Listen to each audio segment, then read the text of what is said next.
You're welcome, and I want to thank those who have managed to fill the form that I sent, and I want to resound it again that being active in class is very, very important for our course. I find it very meaningless sometimes when you go to teach, and when you are teaching, you are only talking to yourself. People are on their own, either driving home or whatever. They don't pay attention. Excuse me, So I sir. spend a lot of. Hello. Maybe just to cut you short, I have a student who wants to join in, and they're asking her for a code. I don't know if you have a Have a code. code. They're asking her They can to. get from. They can get it from Moodle. I don't have it in my head.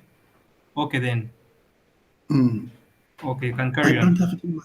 It's a long word. I don't have it in my head.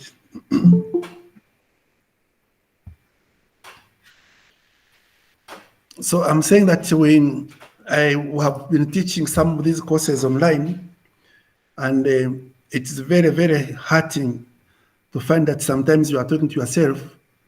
Somebody is preparing a meal at home, and he leaves the phone or whatever on the table.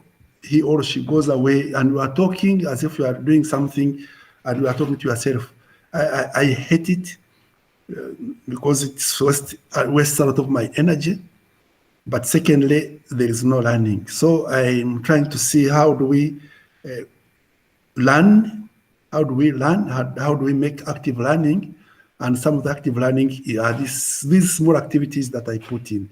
As I said, these activities will definitely be my coursework. These activities will be our coursework.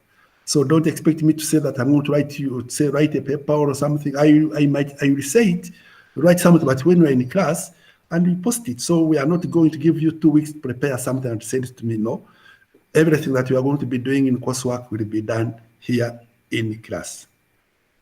And some other times I post them on Moodle, then you work on them at your own time.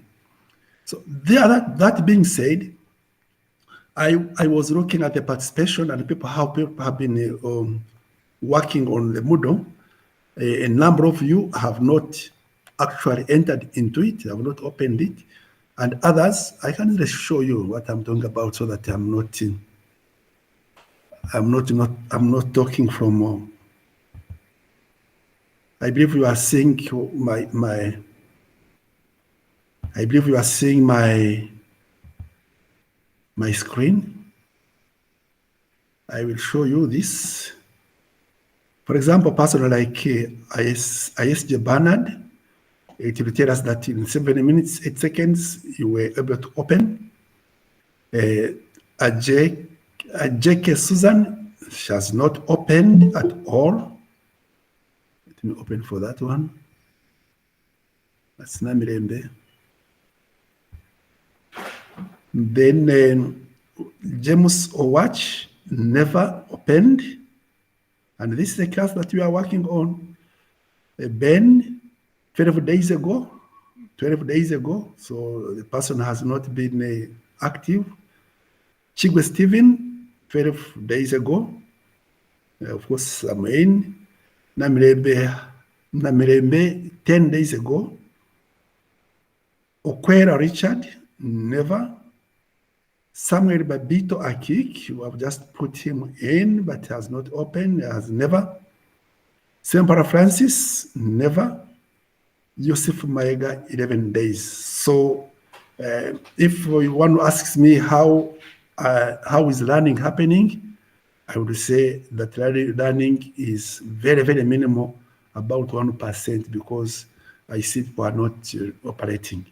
And I'm putting in another plug-in that I will be able to tell who goes Sir, at what time. Hello? before you carry Yes. on, there are people I'm seeing on you who say they will not be joining us, like Susan Ejeke, James Owach. Those excuse themselves. Okwera, I've seen Okwera somewhere. Yes, those excused themselves and said they would not continue. Oh, how many are those? I'm seeing Susan Ejeke I'm seeing James Owach. I'm seeing also you mentioned Stephen Okwera somewhere. So you have talked If you about can, Okwere. if I can start from the top, I'm seeing Ejeke Susan on your screen. That Yes. one will not join us. He dropped out. Oh. James Then Owach another also one. dropped out. Owach. James Owach. He dropped Oh, off. sorry. Another one. Scroll down a bit. Huh? Okwera Richard. Okwera Richard. Okwera Richard is here. Oh, sorry. Another one. That's all? Sempala Francis has never attended any class, so you can remove him as well. Wow. So the ones who Okay. are there have been attending classes. Okay. So I am going to delete them now.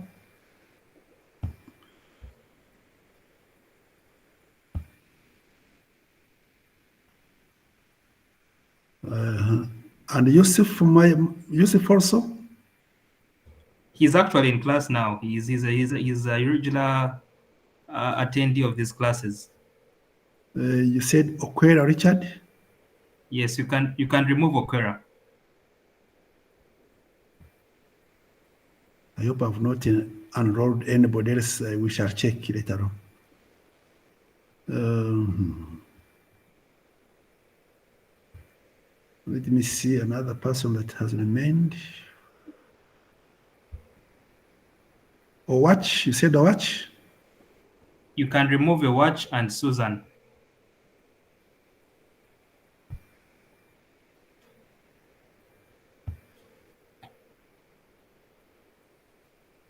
Maybe there's one student I'm not seeing, but I'll ask him if he's going to join us this semester. That is Bahasha. So now on my list, I'm remaining with how many students? So I have Oyesga Barunji, Kasuku Ben, Chigwa Stephen, Namirebe Hafsa, Samuel Babito, and Yusuf Mayega. Yes, that's all. And there has to be there's one more person, but I'll have to engage him and find out his activity this semester. He's called Bahasha Baker, but he's not on this list. I can put him on. We shall work on him next time when Bahasha. You call it Bahasha? Yes, that one, Baker Bahasha. So if you get him, you know that he's in. If he's not in, then you let me know next week. We shall get him out. Okay. Well, that's so. As I can see that some progress is going.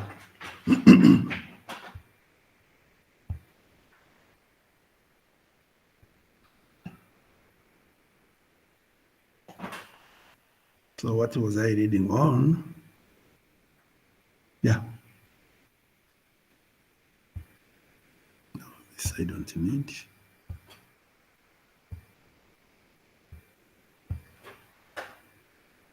Of course, I got the list from the school, so they simply gave me whatever they gave me. So I gave you a question, which was a form, which was something to lead us into our learning. And the form had some questions. One was on the study materials, whether they are useful.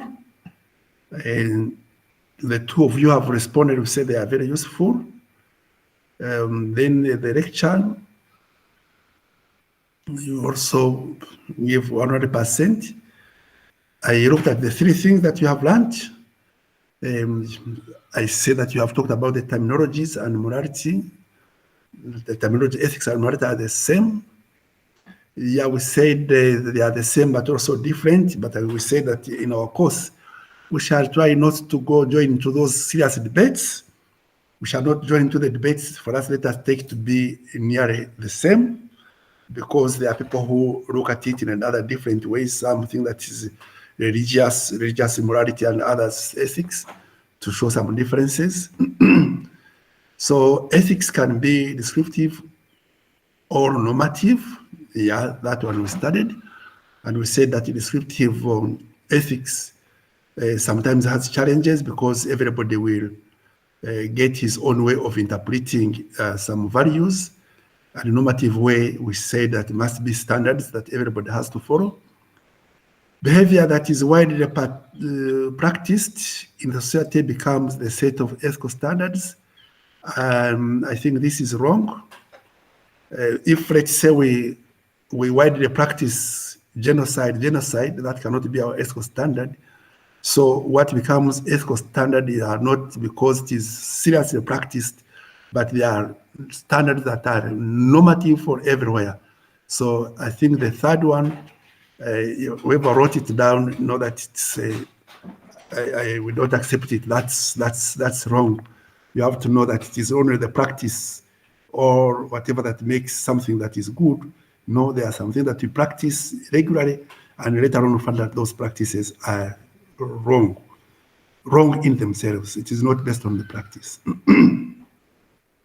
Then this other person said, understanding what ethics is all about, understanding all the relationship between ethics and morals and the important ethics. So we have already talked about it.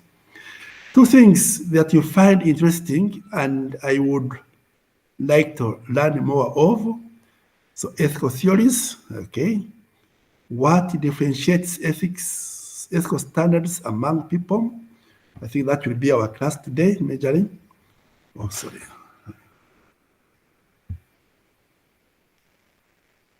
Sorry. Understanding what ethics is, the relation between ethics and not complete. Shall we look at it? What do you like about the study? Understanding the ethical theories. The study broadens the general understanding of how ethics is key in our day-to-day working and living within our societies. I think this is very important. Understanding and knowing. So how do you feel? We have two feelings here. One I says, I feel more eager and anxious to learn more, which is okay. Happy that I'm getting to understand the subject matter in a wider perspective. So I want to thank you, gentlemen. I think I've not seen a lady inside this classroom. And this is very important for us. And as we talk, I will post this on our class. Then we see, as we continue ahead, we shall be seeing how we shall learn from them. After that, when that is said, again, on our Moodle, I put there some guiding notes. I call them guiding notes. These are the notes that I somehow follow. They are not everything, and you can distribute them in any way possible because they present my views and perhaps the views of the people that I read. So, and I post them here earlier before, so that you can go through them. And when you go through them, you put some questions at the back of your mind. And then when we are discussing, when we come together, it becomes a discussion so that the class becomes lively. So there is nothing that I hold in the background so to hide from students. No, I put them in before time so that we can see. Then when we go through the notes later on, before I close, I'm not very sure whether you have all done a learning portfolio. This is the basic, the major part of our assessment. So each student will have to write a portfolio and link it to our Moodle. So please, let me know who has written a portfolio. Anyone? If you have not written a portfolio, please raise your hand. You may not speak, but raise your hand. Oh, I see Gaz not. Stephen has not. Nearly everybody has not. Except Ben. So Ben, if you have, please can you also let us roll our hands and have Ben raise his hand if has ever written one. It becomes easy for us.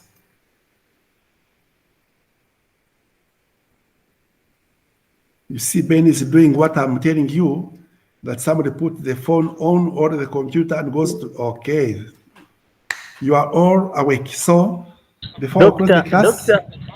Doctor, I'm struggling with this new system. I don't know whether even when it will raise the hand or what. So I did it by guesswork. So you will excuse me as I adapt to this news, due to this new forum of learning. Okay, It's quite different from Zoom. And I think the best thing to do today, and for the future, it might be better to study on a computer than a phone, because there will be a lot of writing. And some are very good on writing using phones, but for me, like me, it's very hard. So a computer might be the best tool to use, okay? So before we end the class, we shall have about an hour to go through this so that we know what to post and what not to post. Okay, so we go to the notes.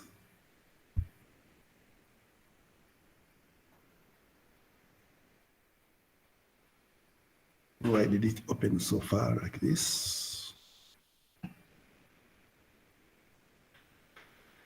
So, gentlemen, I see that we captured practically what we talked about last week. And maybe I begin from this part of the slide, that all in all, ethics and morals are said to be a normative science of conduct of human beings living in societies. And that normative science judges the conduct as right or as wrong. It judges our behavior, judges what we do or our choices, whether they are good choices or bad choices. It is concerned with what is good or right in individual actions and human interactions. So when we are working in policy-related spheres, or we are working with the people, so all our actions that we do, our responses or our behavior as being good or wrong, we do this simply because we are basing ourselves on some ethical or moral evaluations. So again, it balances what ought to be done and what ought not to be done. So it is not only a matter of knowing that this is right, this is a right alternative, or that is a wrong alternative. It does not only remain on just knowing, but it becomes a practical action, a practical notion, a practical thing that you use what you know to action. You use it into action. So, meaning that it balances on what ought to be done. So if that is the good, I must do it. If it is wrong, I must not do it. If it is harmful, let me not do it. If it is beneficial, let me do it.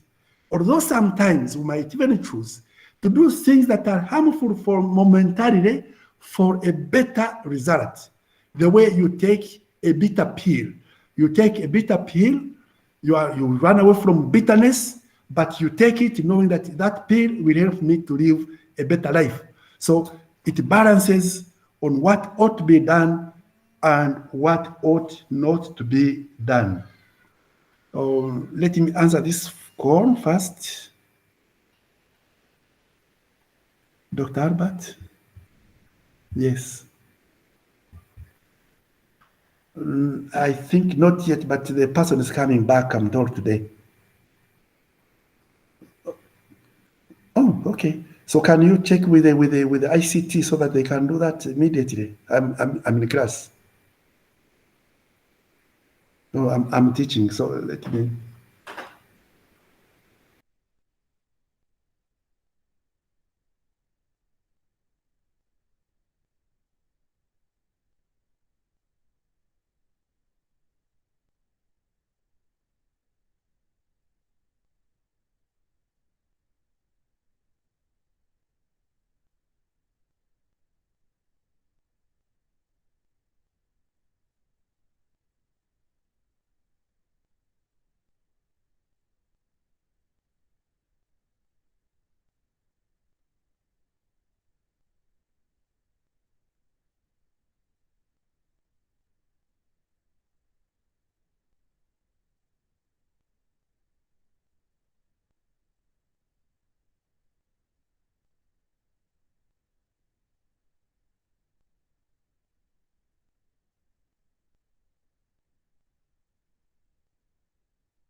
and I've talked too much.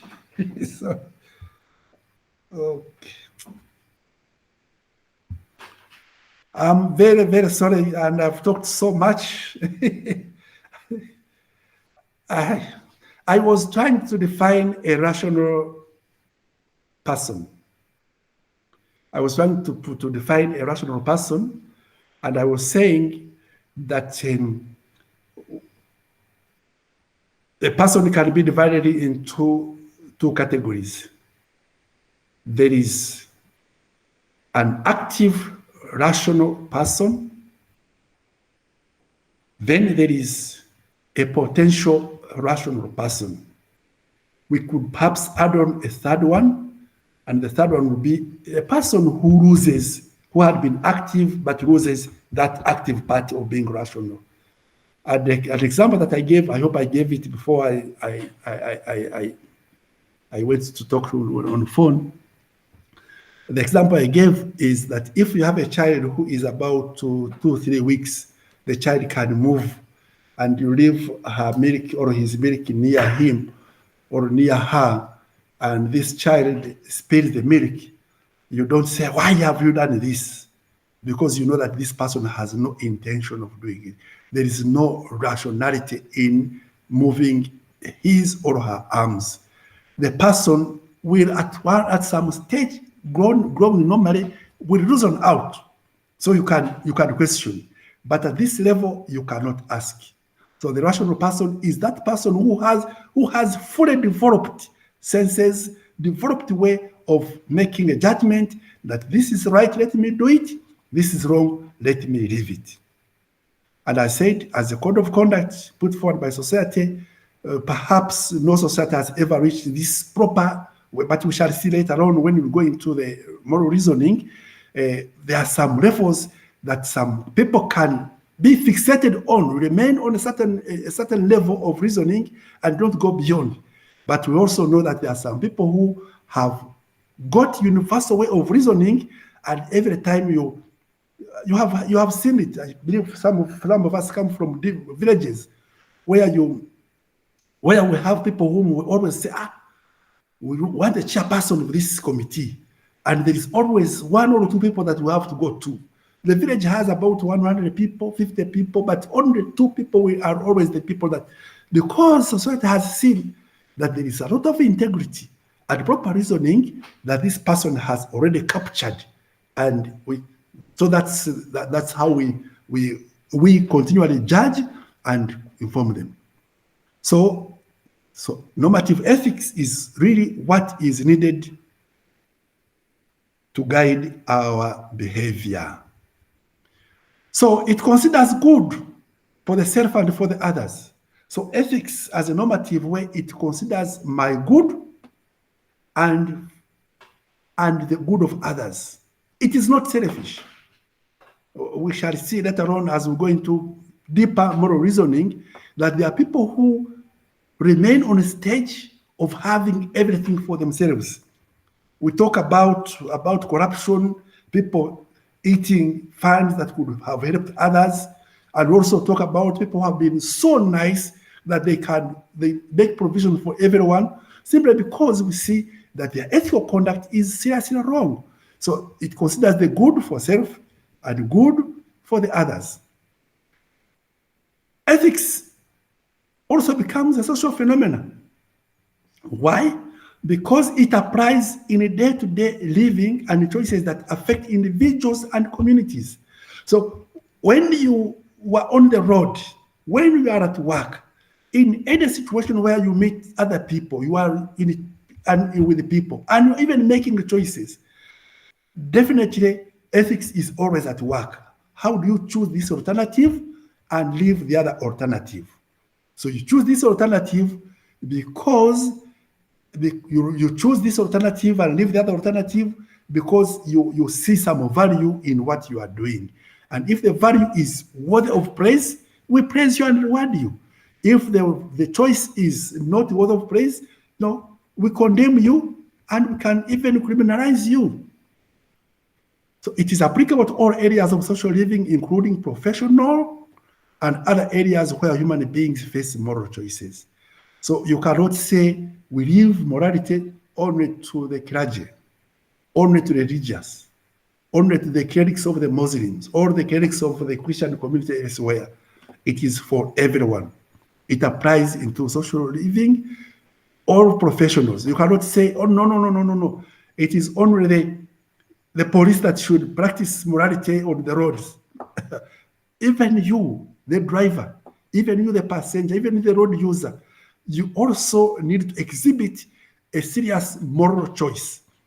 And we have also seen that we always have a moment of pinpointing to government. And the government has done this, the government has done it, the government has not done this. But when you go into self-assessment, trying to look at yourself as a person, we find that we too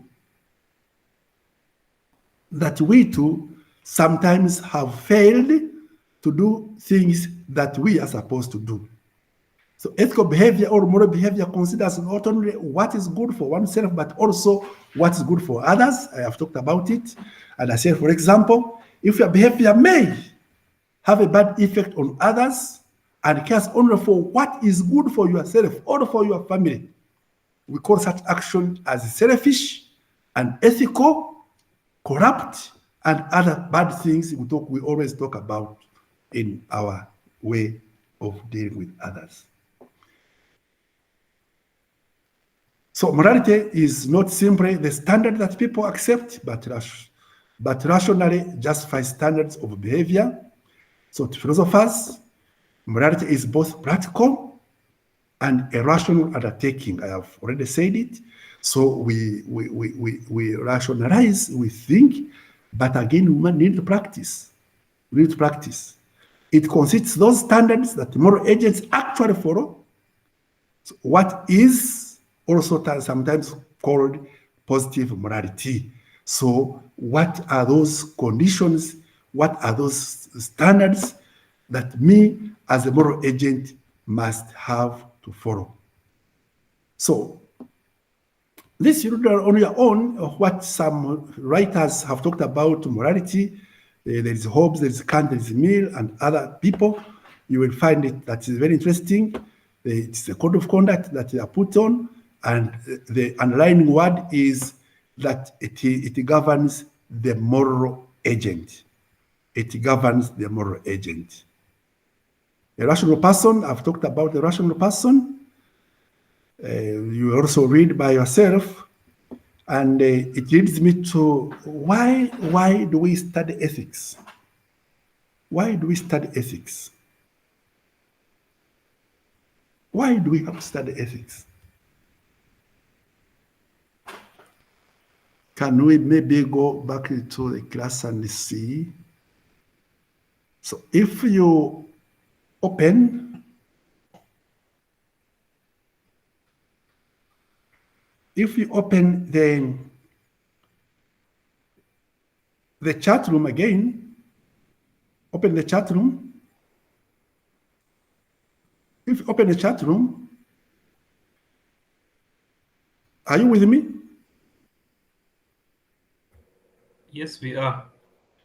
So there is the first thing that is there is called the Jamboard. Of course, you know how to use the Jamboard.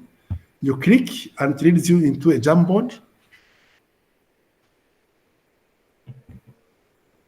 You see what I have put forward? You might have to reshare the link for the Jamboard. We can't. Some of us can't see it. No, but is there the earlier messages? The earlier messages? We can't see them in the chat box. So what did you see in the chat box? I see the only comments I posted at 6:26. Beginning And from the there. And the other ones are not seen. Okay, let me put this forward.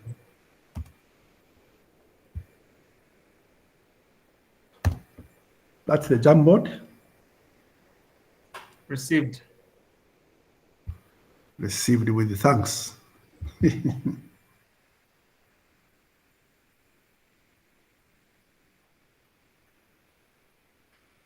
I put the word up.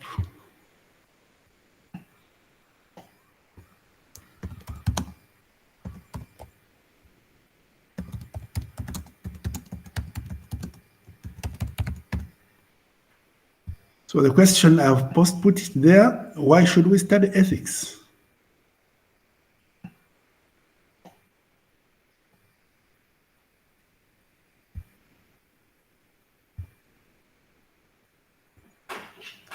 So you can get a sticker and respond to that. Why should we study ethics? I think we may need access. Hmm? We need access to Oh, access that's it. it. But I have not yet seen anybody asking me. I have. I think I has, yes.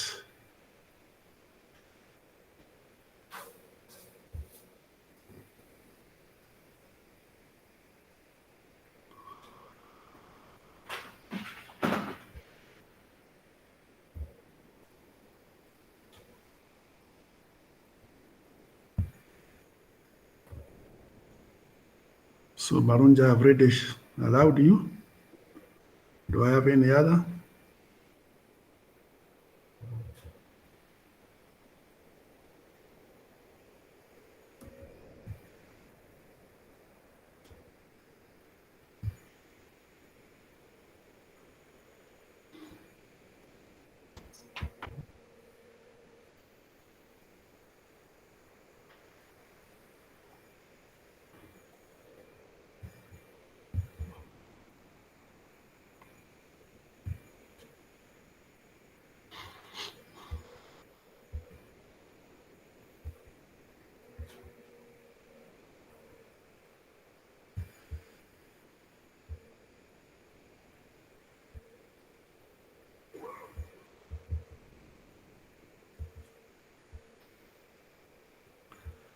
You are not the only one in class, Marunja. I believe that we have now other people.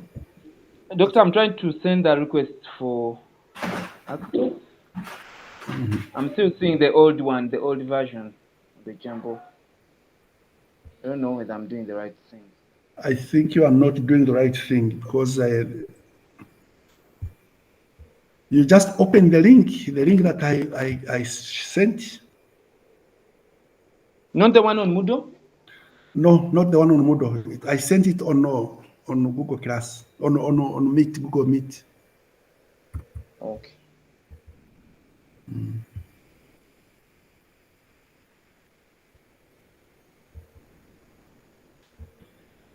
Who is Becca?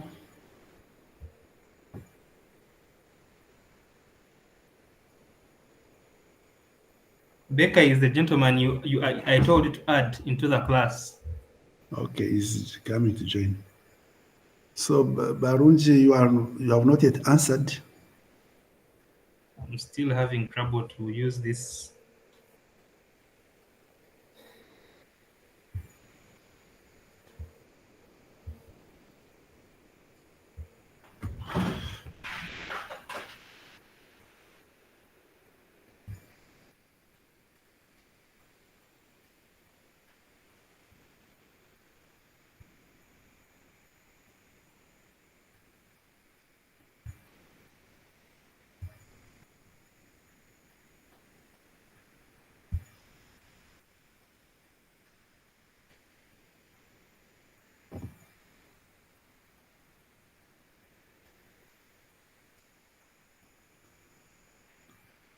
You can edit it. I see W. Oh, who deleted my? Someone deleted what I had put on. I know that it's a challenge.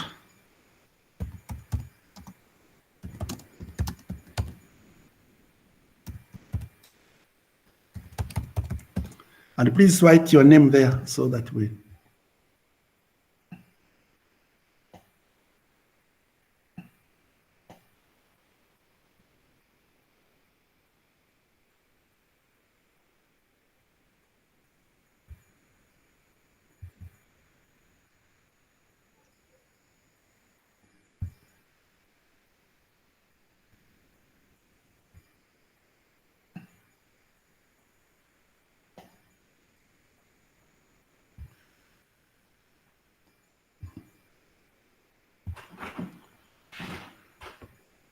So Barunja, are you working? I don't see you working.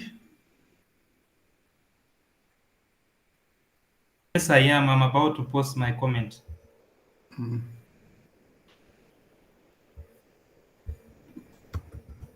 I don't see any other person requesting. I'm trying. Okay, I've requested for access. Yes. Only 2 people.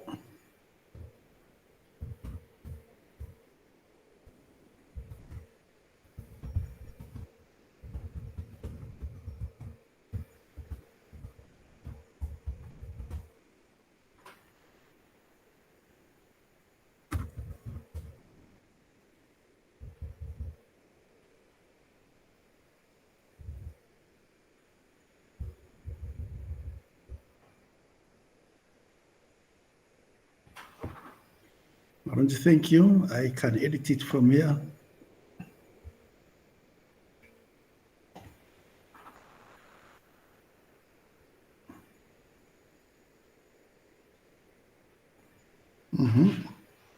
So Barunja has said that since ethics has 2 components of practical, I think it was practicability. you can change it if you want. You can edit it because it will be. We shall have to post. We shall have to post it. So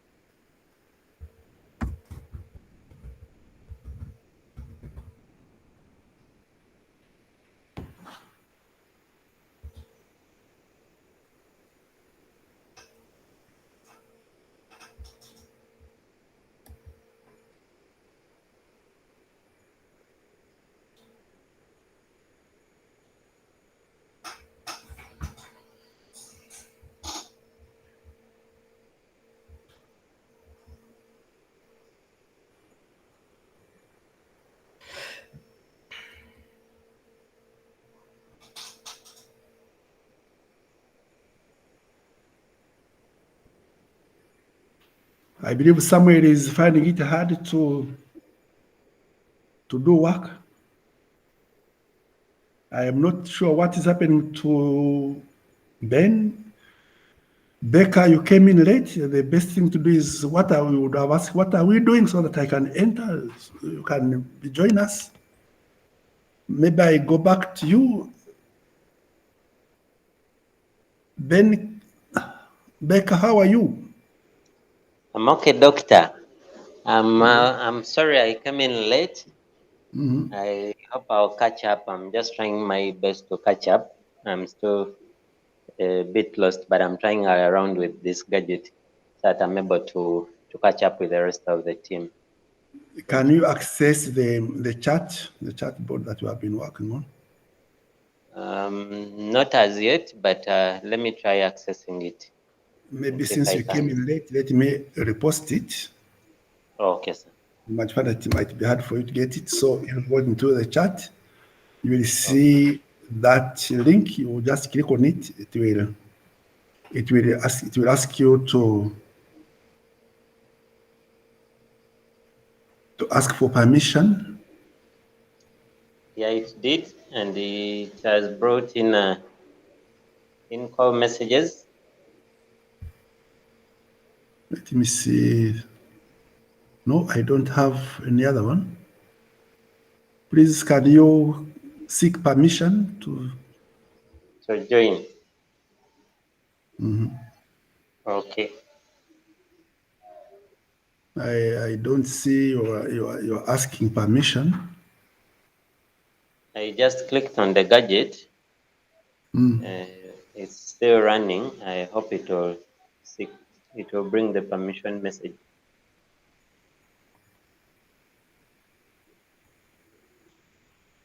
So who is the other? Stephen, I don't see your work.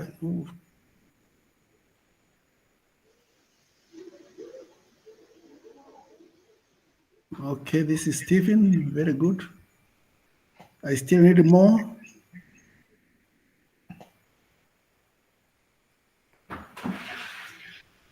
Thank you, Stephen. I still need more.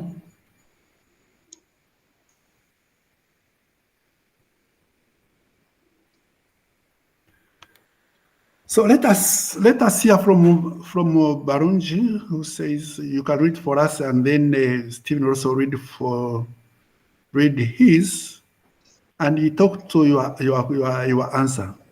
Barunji first. Yeah, from the preamble you just gave us about ethics, you mentioned a few things concerning our actions and how it also goes hand in hand with rationalization, how we conceptualize our conduct. So I think the best of us studying ethics is to help us understand that whatever we do, at some point we'll have to accompany it with sound mind. We need to reason as far as our actions are concerned. By the time I get to do something, I need to have put critical thought to it, that whatever I'm going to do is of the good, not just for me, but for everyone. So there are two things that go hand in hand, my action and my thought process into that action. Thank you. Thank you. Thank you. I think this is very important as you relate it to the actions, because I think even from study, we somehow try to align our actions towards what we think should be done. What about Stephen? Okay, from my point of view, I think based on what you explained, by the time you explained, I think, out. But I used the general understanding, or from my own perspective, that since ethics is about morals and then responsibilities and then doing the right and right things as we are doing in our practice, so I think I think it's so much into aligning our conducts. That's why I was saying it's aligning our conducts, we get to have the responsibility of what we are doing.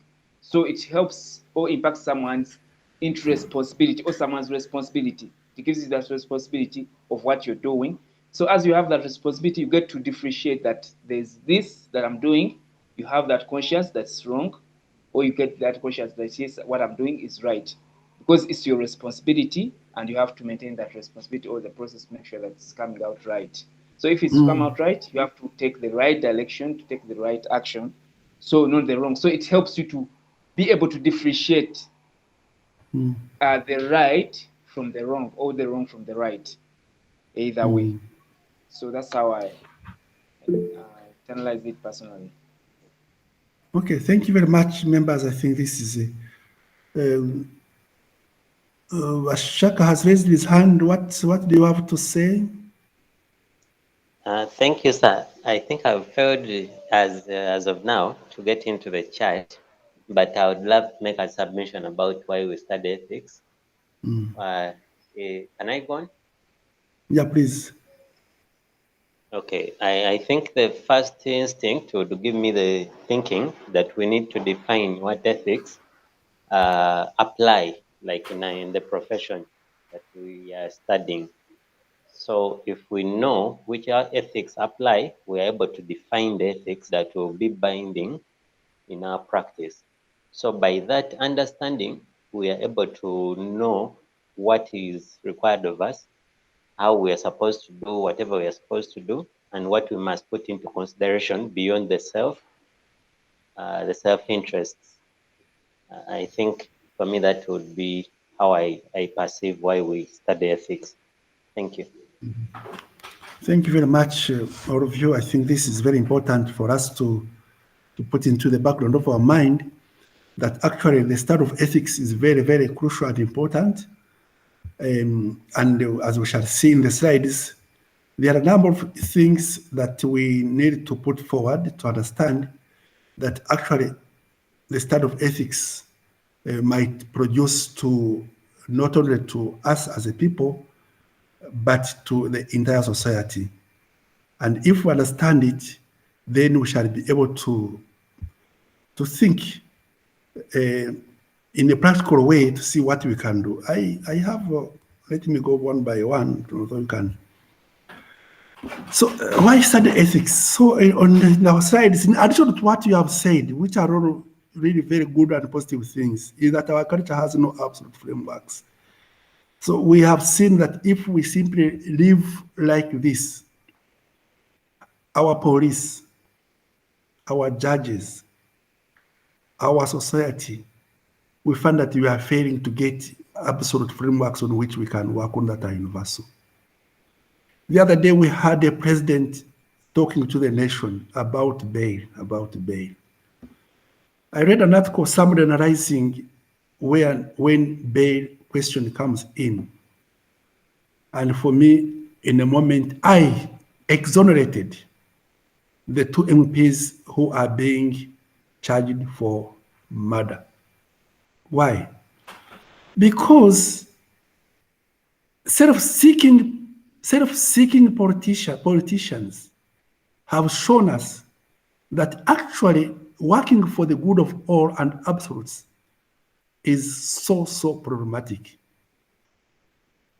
Museveni, with audacity, goes on television talking to the whole nation, says that the question of bail was already being talked about during the working of the Constitution, when they were drafting the Constitution.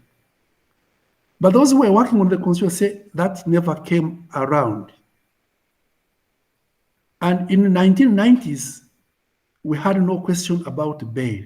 They say the question of bail came in when Besigye started challenging him in 2006, and always comes in when there are politicians being bragged into this. So that's one angle. That's one angle. But a lot of angles in our society, we see that self-seeking personalities, self-seeking cultures, self-seeking sections of population will always try to make this as a normative that somebody must do. So our culture has no absolute frameworks. And when we study ethics, we come to realize that perhaps we need to go back into those normative things in which the service of humanity is very important. Secondly, many issues today present a slippery slope. Think about what people are talking about in our society today in the 21st century. The question of homosexuality. That was not something that a Ugandan was speaking about 100 years ago. So a lot of issues come around and want to say, how does this work on the customs and the norms of the society? What can be done in a proper way? So if there are many issues that are coming in, so we need to have people who have studied to make proper judgment so that we can guide society, that they can guide society into doing things that are right and leaving things that are wrong. So that is very important. Number 3, to understand the integrated nature of ethics and morality to life. So we call it a practical subject. A practical subject, thing that you use every time you move every day of our lives. So how do we integrate it into our lives? So it becomes very important. Then 4, to search for solutions in the ills of our present society. So if we have a society that is polluting its environment, if we have a society that, so how do we deal with such kind of society that is creating problems and not solving them? So our ethical thinking into the environmental ethics, into the ethics of peace and justice, into the ethics of police, so will help us to have an audacity and a platform to reason out and then develop our society. To develop an ethical culture for ourselves and for our community, we know that we have professional ethics, professional areas that need an ethic. So this will help us to develop that culture. So most employers often indicate that they have done something unethical or illegal in the past year. So if you just go into people who are working in the public offices. Now it has gone even into the private offices. Now it has also gone into private businesses. It has gone into everybody who is even selling tomatoes on the way. If you are not very careful, you go to buy tomatoes. This tomato seller will give you 10% of the good tomatoes. The 90% will be wrong ones. So most employers, most people who are working have done something unethical or illegal in the past year. It is becoming a serious issue for everyone. So how can society live in this unethical situation? So the study of ethics will help us to come up with ways in which we can develop, help our society to live at peace and also do things in the right way. So the next is that the annual cost of unethical or illegal acts by public employees is too high in Uganda. The annual cost of unethical or illegal acts by public employees, those who are building houses, those who are stealing to go on leisure, it is so huge that if this money that we are using in unethical or illegal acts was put to develop the country, we would be having a different nation. Corruption has become so endemic, and cheating is the day is the order of the day. Treatment of employees in private workplaces is a very serious problem, most especially in businesses of people of Asian descent, and has now left the Asian descent even to our own people, that we treat our employees as if they are less human than us. Think of the way our people treat maids at home, for example, or people who are not of their own children, staying even in your home that you brought in to help. See how people help or deal with them. So the treatment of other people in workplaces, in our homes and everywhere is becoming a very big challenge. So the study of ethics will help us into this. Now, what morality is not, that is very important for us to know. Let me close the windows. I think the mosquitoes are coming to feast on me.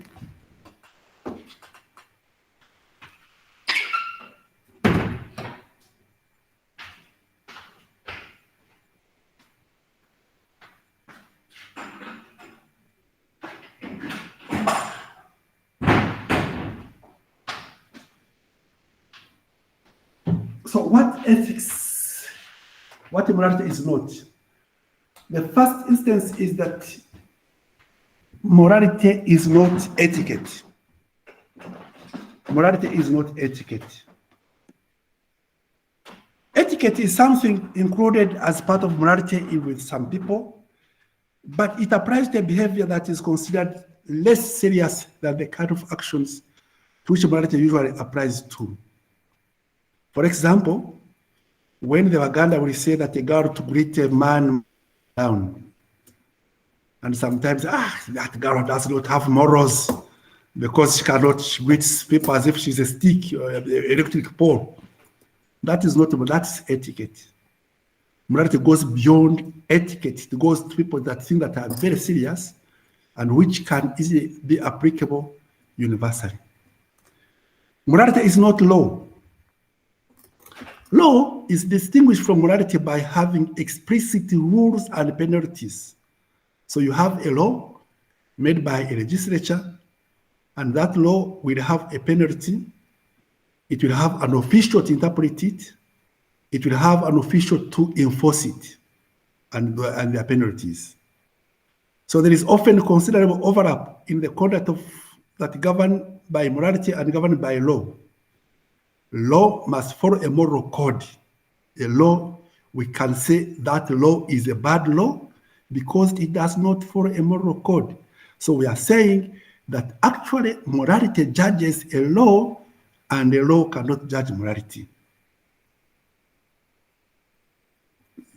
Thirdly, morality and ethics is not religion. They differ from morality in that religion includes some stories of Moses, strong men, supernatural beings, God, and whatever that are used to explain or justify a behavior that it requires. Morality provides only a guide to conduct, where religion always contains more than this.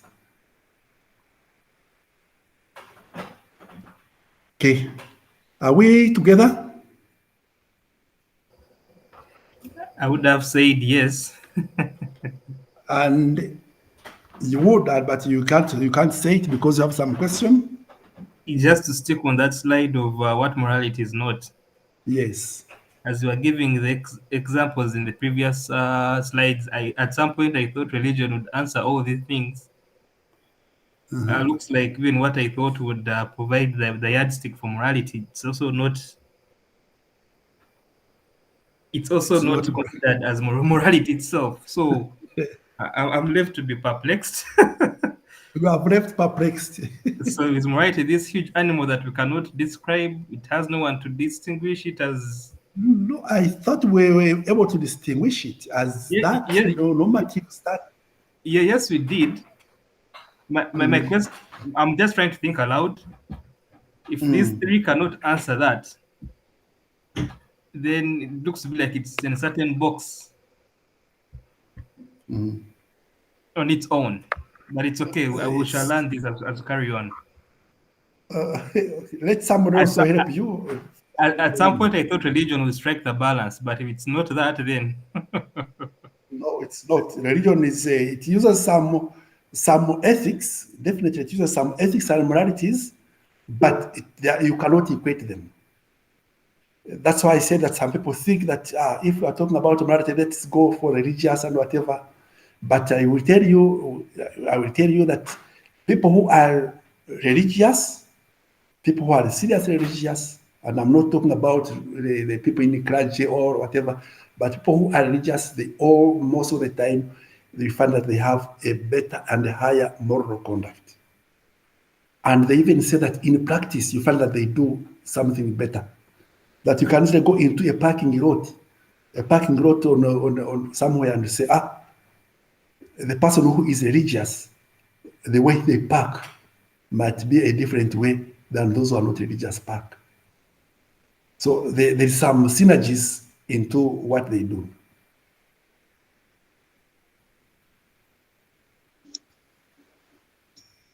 Yes, Doctor. Are we together, members? Yes. Yes, I would love to make a comment. We are losing you. I wish to make a comment about the same. Yes, please. Yeah, I think if I am to pick it from religion, there is a statement, the last statement, that whereas religion always contains more than this. I think meaning that religion contains more than the concept of morality in itself. So, and probably that is why people are religious, like you've referred to them, more religious than the others in the community, seem to act with more morals as opposed to those who are not as religious.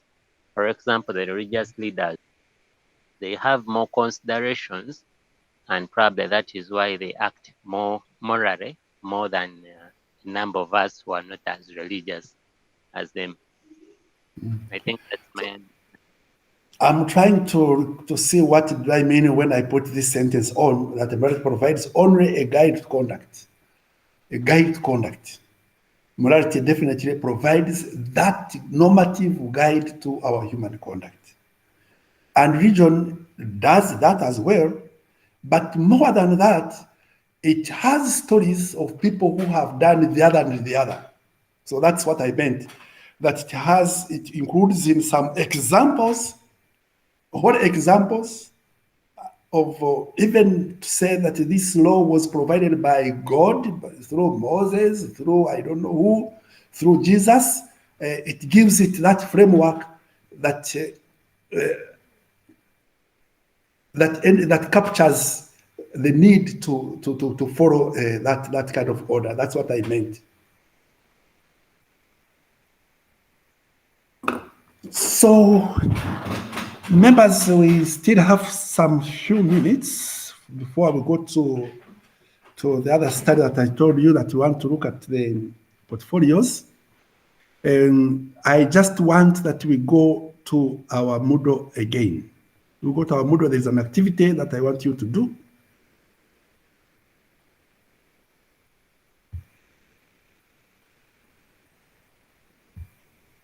We go to Moodle, there is an activity I want you to do. Sorry.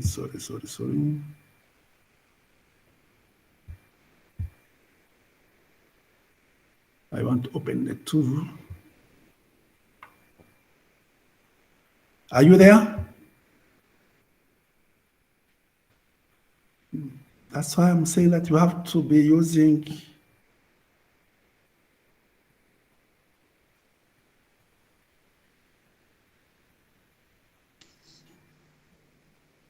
Yes, we are. You see where I put the learning portfolio?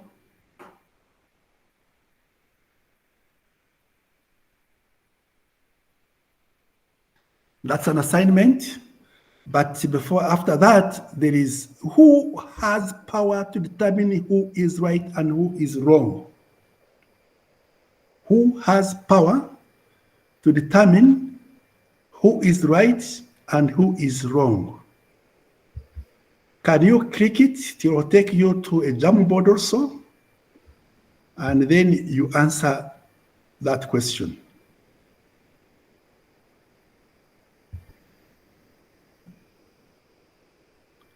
The Jamboard is our blackboard.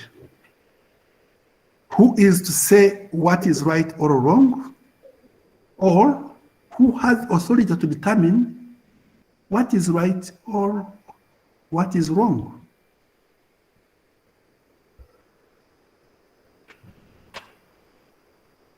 Please, can you work on that? 2 minutes.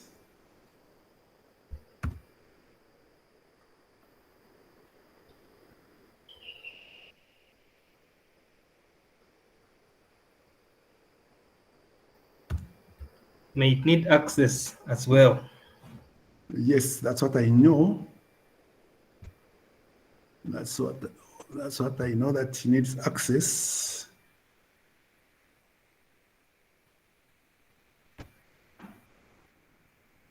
What is this? Barunji.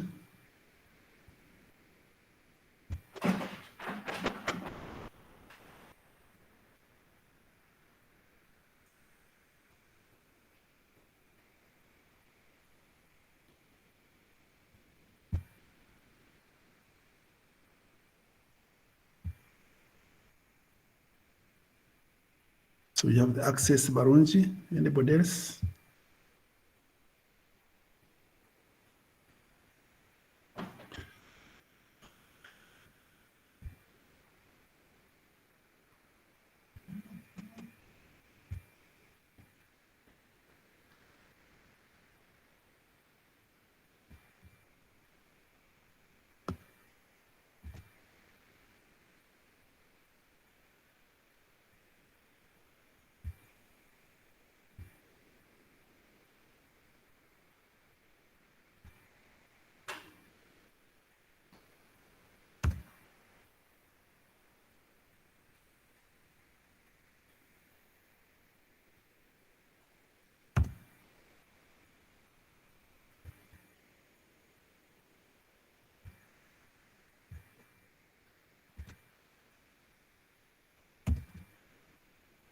Why this?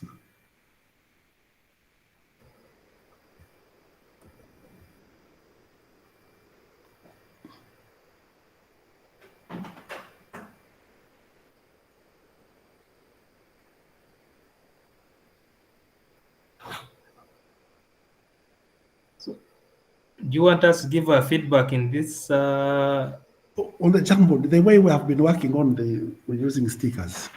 Oh, because I was seeing the background being different, but it's okay.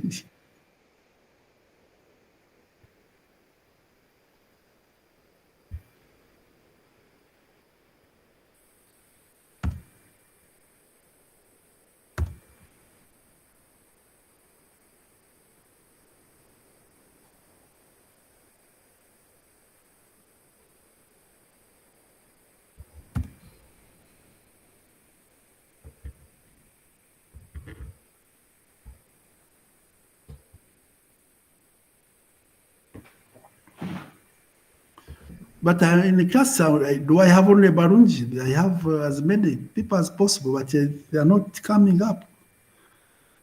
But Shasha, did you manage to open your Moodle?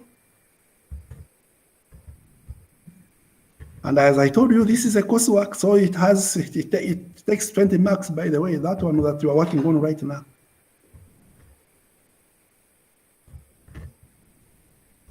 Samuel?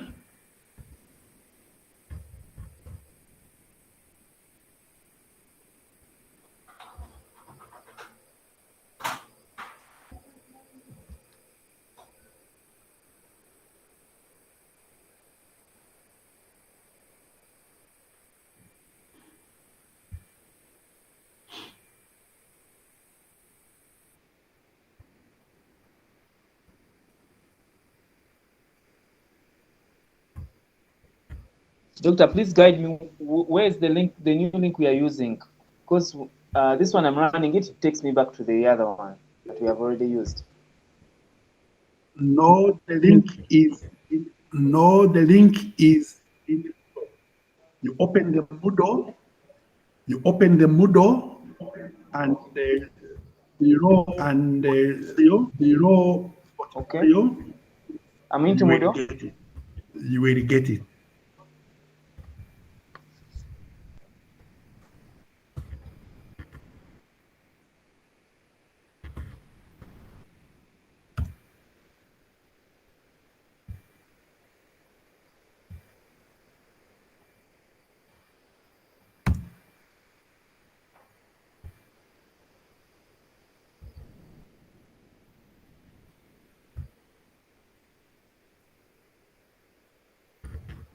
I've shared my request.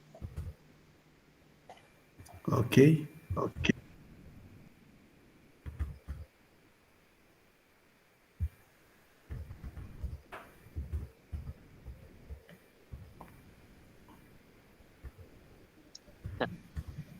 Hello, Doctor. This is Bahasha Beka.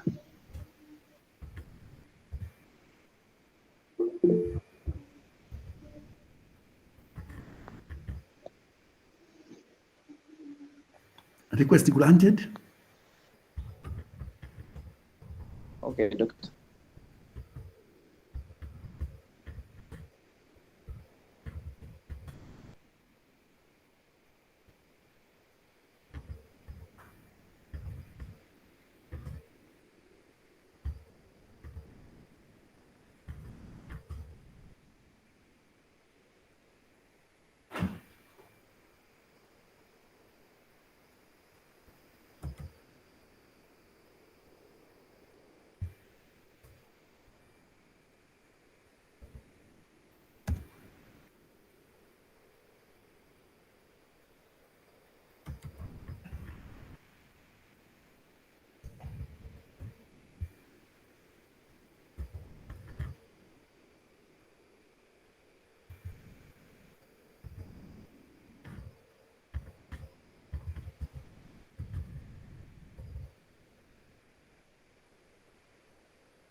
Yes, Varunji, thank you very much. I see your response.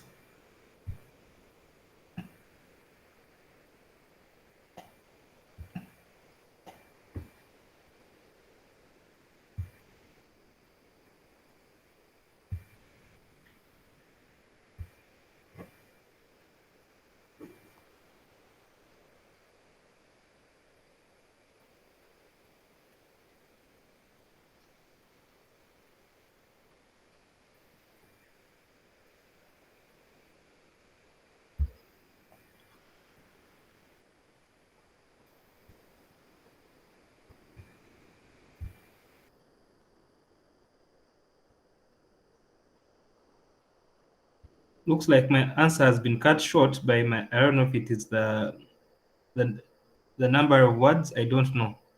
You can put there too. You can make another one in addition. Put your name and then number 2. Okay.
Stephen, do you still have issues, or you are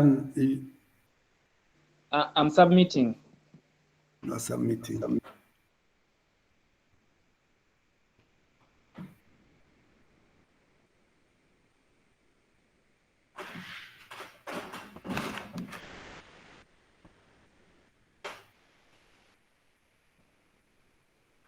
And as I told you, this one is this work that you are working is graded. So those who are not active, I'm very sorry for you.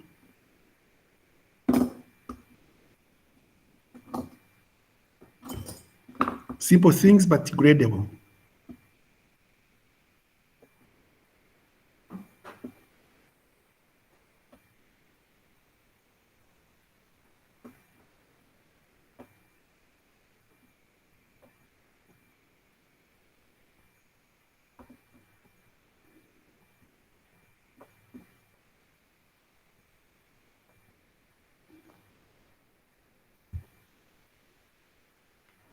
Very good, thank you. You have made it so big. I've covered everyone. Okay, let me do it. Let me do it myself. I'm trying to just put it back. Okay. Okay. Barunji says that he's answering the question, who has authority to determine what is right and what is wrong?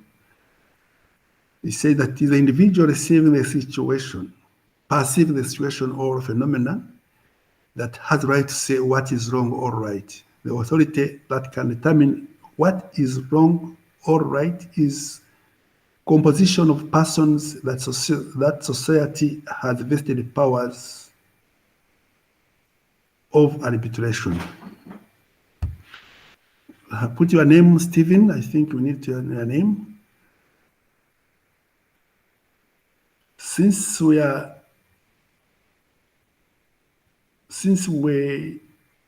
there is no law, read for us, Stephen, what you have written.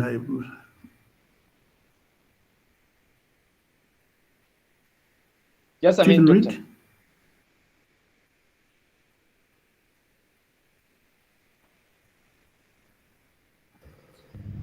I think you must be adding on a segment because the sticky notes give you a limited number of words. Yeah.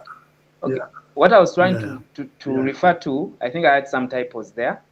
What I was referring to is since there's no, based on the explanation you gave on those three, since there is no law that's ethically right, then it's upon every individual's responsibility to say what is right or wrong.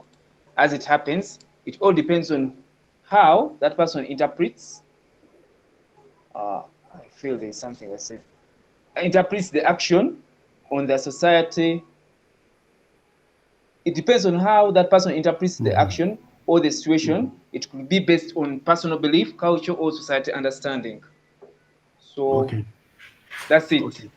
Yeah. So your two responses are very, very important. important. And I want us to look at them. Stephen? Yes, doctor. Yeah, thank you for. Yeah, just all Barunji, please try to mute so that I'm hearing myself. So I'm saying that your two answers are very, very important in many, many directions. According to Barunji thinks that the situation dictates when I have to act and in the way I act. If I understood you very well, that you could be in a situation, and three, it is through that situation that your action can easily be judged as being right or as wrong. Whereas Stephen, on the other hand, differs from Barunji, and for him, he thinks that what is right and wrong is relative. It is an individual who determines what is right or wrong. And I want to put you into debate. Why would Stephen find Barunji's definition not sufficient?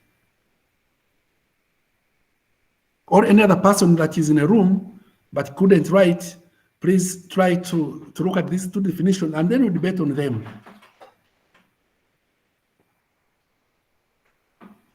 You can also add on your own.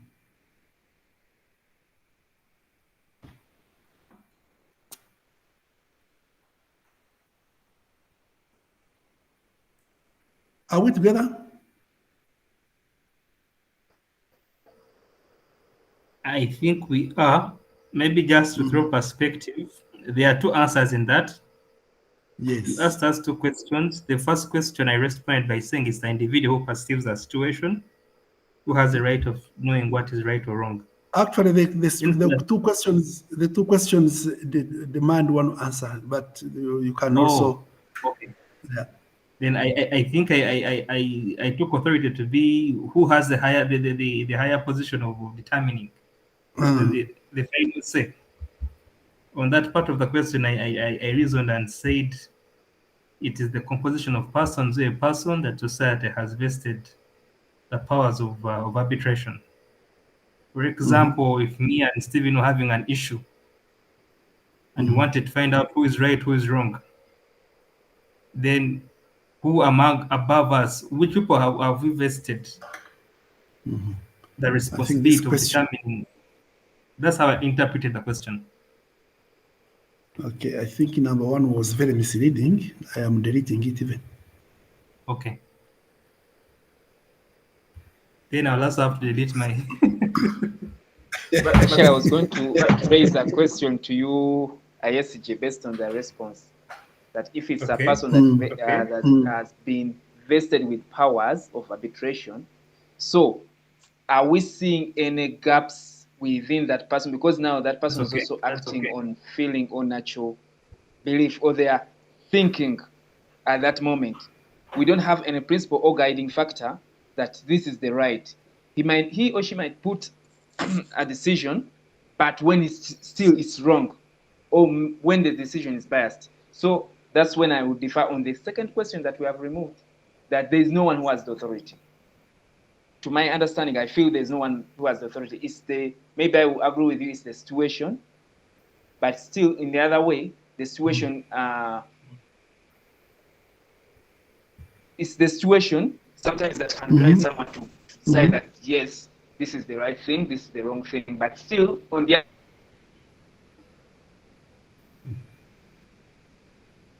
other side, the situation can still mislead.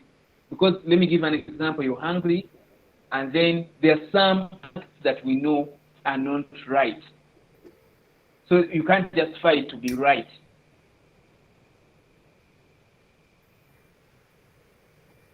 When no.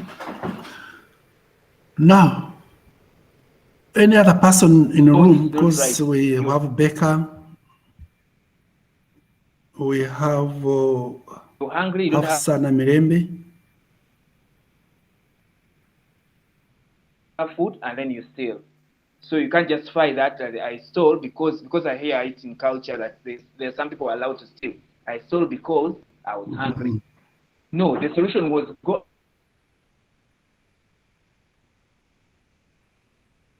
and work or go and look for something else. So any other person in the room, can because we have Becca. Oh, Stephen, you were breaking. For my curiosity, from Becca or Namirembe, you say hi or you raise your hand so that I know that you are in class. Namirembe? Yes, doctor. I regret I'm using a phone and I've even failed to log into my module. Okay. Namirembe? So I take Namirembe to be absent, but open the link. So Namirembe, let me put my records down. You know, that's what normally undergraduate students do to us. They simply open and go, and then you think that they were attending when they were not. So, members, it is very important for us to think about these issues. Doctor, excuse me, sir. Yes, please. Yes, I'm sorry, I was having challenges. I'm using my phone, and unfortunately, I was failing to unmute. Okay, now So I haven't been in position to log into the Moodle because I'm using my phone. So can you respond to a question that was at hand? Maybe you can also listen to your voice.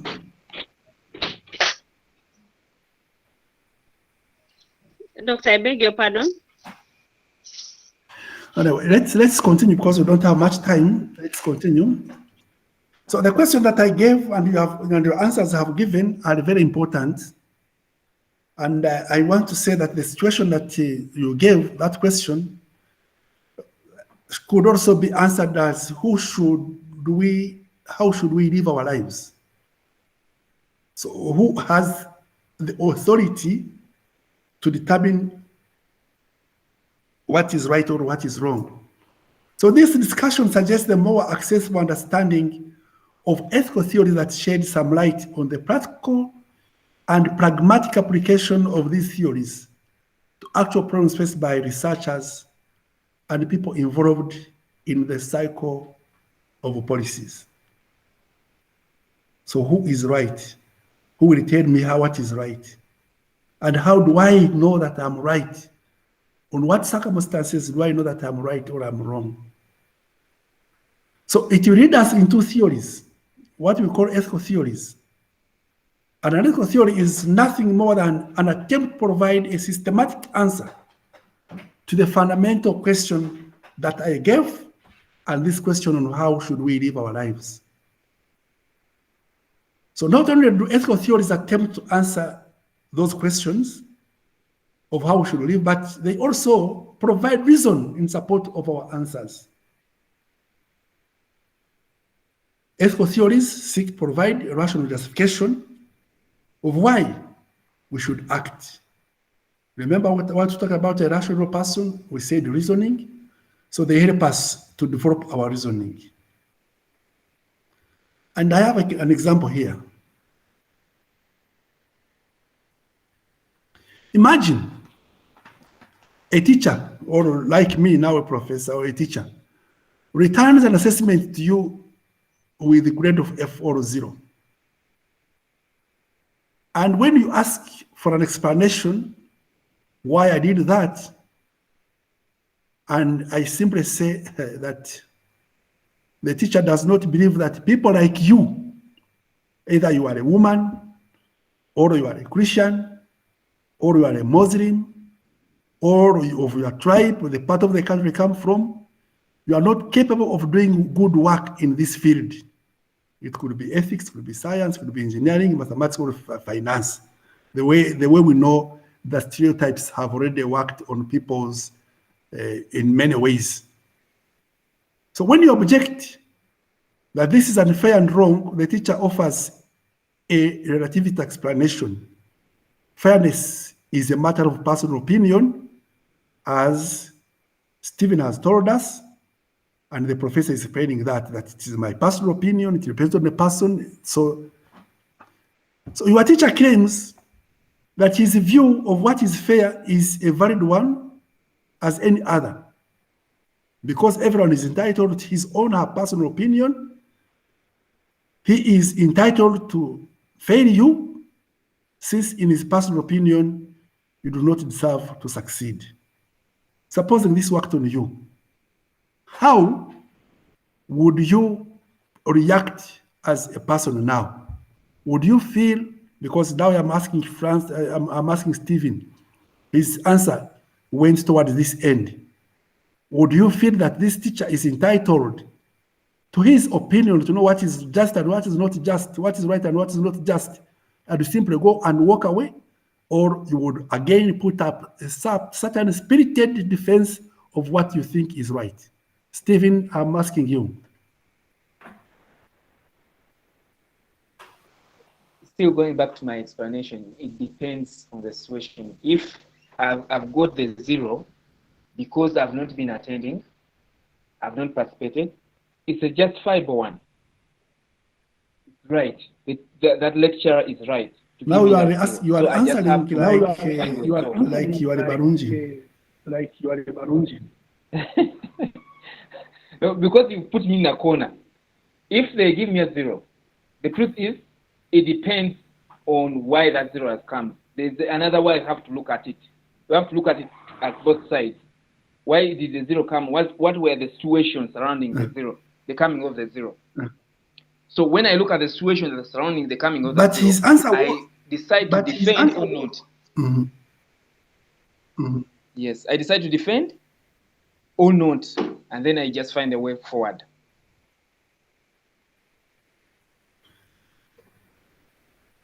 Namirembe, can you answer? Thank you, Doctor. I think I would immediately seek for an explanation, because I wouldn't believe, given what you've just explained, that someone, because they may grade me thinking that maybe I'm not capable of performing or something like that, I wouldn't accept, and I would request and demand for an explanation to that. Mm-hmm. So do you think that it's justifiable for somebody to say that right and wrong depends on the way a person feels, depends on the way I as a person evaluate it? Maybe the question goes to Becca.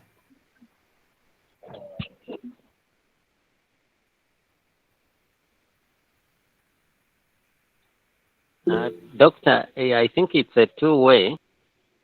Yes. Sometimes it may be about how the person feels, and in other times it may be a comprehensive kind of perspective. also taking into concern how appropriate it applies to everyone beyond the person of the individual. Okay, let's continue a bit. So we shall answer the problem through classical options. And the classical options are the four. One is cultural relativism. Ethics is a relative enterprise. And it was in the two answers that you gave. But the question is, does each culture invent its own morality? The second one is situational ethics. The circumstances dictate. And the circumstances dictate is what Barunji was telling us. The other one, which we have not talked about, is behaviorism. We are conditioned. I grew up in a society, and this society does things like this. I will always find myself doing the way they are. And the fourth one is that ethical absolutes. They are absolute standards, absolute behaviors. And that is how we shall. So because we still have a lot of things to do, we shall end here on these notes. As I said, these notes I'm just getting them from Moodle. They are already posted.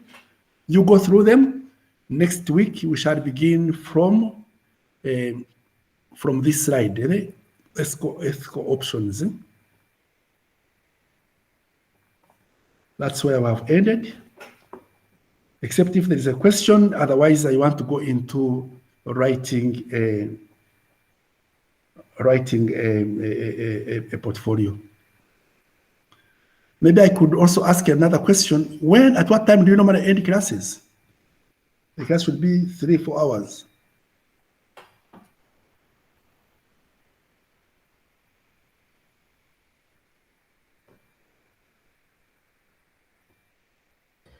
It depends on the lecture, but usually by 8, most lecturers are finishing. At 8? Yes, usually most classes end at 8. Yeah, but now we 3 hours is we are going to add on some more minutes. So for those who have phones, I'm not sure what I'm going to do for you because it might be hard. I want to first show you an example of a portfolio, and what I want you to do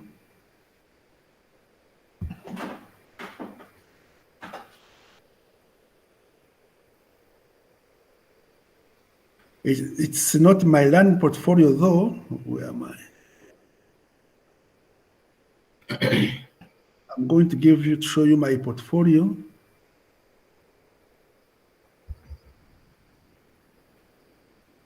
Oh. Am I doing the right thing? I'm not sure.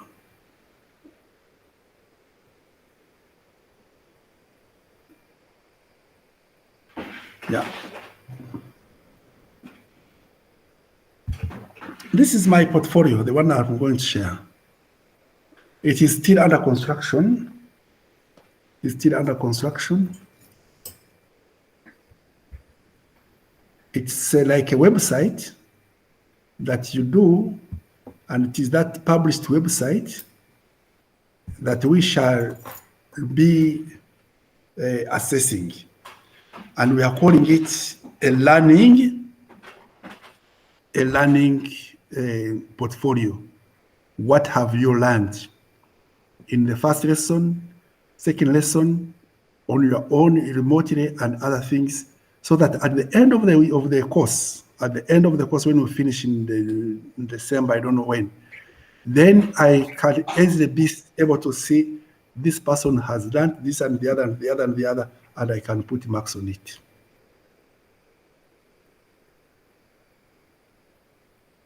Am I being understood? Yes. So I write like a journal, but it's an online thing. Then every time you learn on your own, in class, outside, inside, wherever you are, when you learn something, you note it down, and it becomes a living a living website. So these are the menus that I put forward, for example, which I can access. I don't want you to see my things because they are still scanty. Teaching philosophy.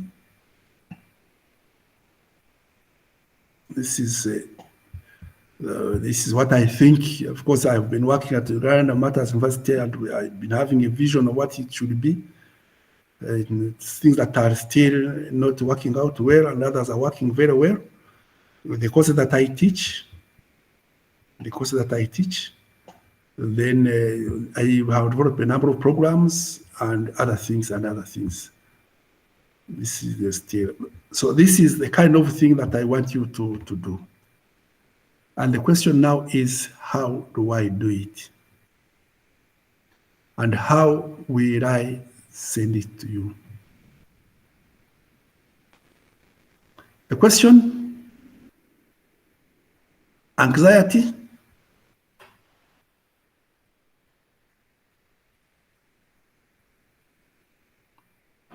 I think at this time we are observing and seeing what you're doing and getting a broader picture of what you want us to do.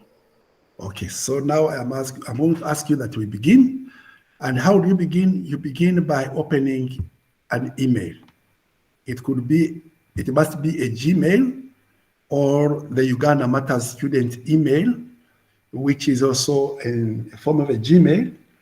But I would request you to do it on your own Gmail, because after finishing the studies at UMass, I think after 2, 3, or 4 years, you get out of the system. But if you have it in the Gmail, you can still use it for your friends, for your family, and for any other, to show people that you have studied this and the other. So open a Gmail, please. And if you open a Gmail, let me know. How do I know? You can speak. You can just unmute yourself, say, I am already there. And if you are... I'm already there.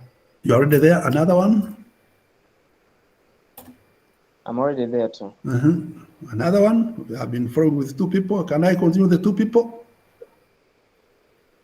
Becca, should I continue? Dr. Kindly continue with the 2 people. I am having challenges with my gadget. You'll be hearing and I'll will try be to catch up following. from there. You'll be hearing and will be following. Maybe I could let me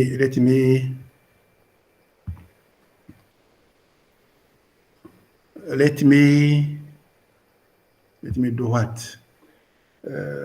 Let me record this separately so that we